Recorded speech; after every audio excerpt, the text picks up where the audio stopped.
પાલનપુર તાલુકાના ખોડલા ગામ ખાતે સીઆરપીએફના જવાનનું ભવ્ય સ્વાગત અને સન્માન કરાયું।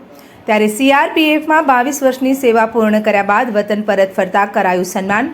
બનાસકાંઠા જિલ્લાના પાલનપુર તાલુકાના ખોડલા ગામના વતની માવજીભાઈ જેઠાભાઈ બોકા, જેઓએ દેશ સેવામાં સીઆરપીએફમાં સતત 22 વર્ષ અને 8 દિવસની નિષ્ઠાપૂર્વક ફરજ દરમિયાન તેઓ તારીખ 24/5/2004 સીઆરપીએફમાં ભરતી થઈ શિવપુરી મધ્યપ્રદેશમાં 1 વર્ષ ટ્રેનિંગ કરી જૂન 2005માં 65 બટાલિયન ગુવાહાટી આસામ પહોંચ્યા।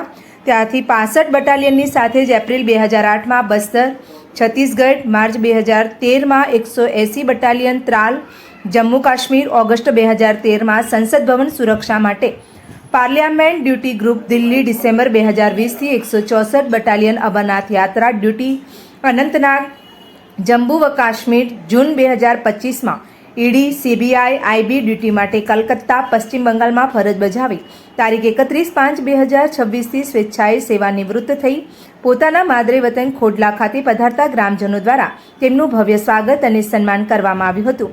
તેમના સન્માન અને ભવ્ય સ્વાગત માટે એક વિશાળ રેલીનું આયોજન કરવામાં આવ્યું હતું, જેમાં માવજીભાઈ પાલનપુર રેલવે સ્ટેશન પરત ફરતા રેલવે સ્ટેશન પર તેમના પરિવારજનો અને ગામના યુવાનો દ્વારા ફૂલહારથી સન્માન કરી ચડોતર તેમના શુભેચ્છકો દ્વારા સન્માન કરવામાં આવ્યું હતું। ત્યારબાદ ખોડલા ગામમાં રેલી મારફતે આવીને ઠેર ઠેર તેઓનું સન્માન કરવામાં આવ્યું હતું। ખોડલા ગામમાં માવજીભાવની સન્માન રેલીમાં મોટી સંખ્યામાં યુવાનો તેમજ ગ્રામજનો જોડાયા હતા। તેમનું ફૂલહારથી તેમજ સાલ ઓઢાડી અને મોમેન્ટ દ્વારા સન્માન કરવામાં આવ્યું હતું।